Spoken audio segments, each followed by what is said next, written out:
নমস্কার। আজকে ছিল বৃহস্পতিবার। আমি কিন্তু প্রত্যেক বৃহস্পতিবারে লক্ষ্মী পূজা করি। তো আমি ব্যাঙ্গালোরে থাকি, তাও চেষ্টা করি সব কিছু যেন বাঙালিয়ানাতে একদম ভরিয়ে তোলার। সেই জন্য কিন্তু একটু কষ্টও হয়, কারণ সব কিছু তো হাতের কাছে পাওয়া যায় না।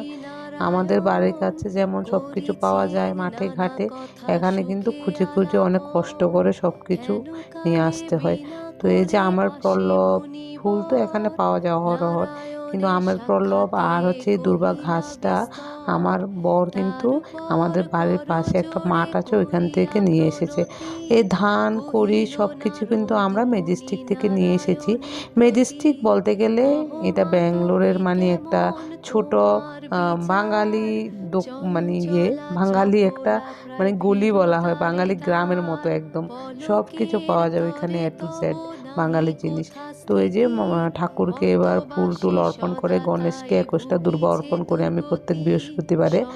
তো এবার নিজেও একটু সাজুগুজু করে নিচ্ছি, কারণ মা লক্ষ্মী বলে যে মহিলারা সেজেগুজে থাকলে মানে নারীরা সেজেগুজে থাকলে নাকি ঘরের আয় উন্নতি বাড়ে।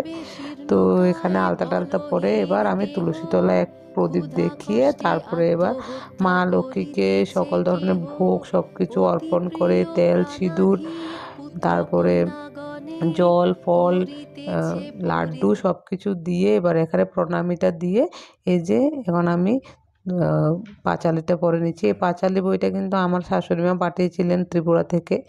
তো আমার এখানে পূজা করা শেষ, আপনারা ঠাকুরের দর্শন করে নিন।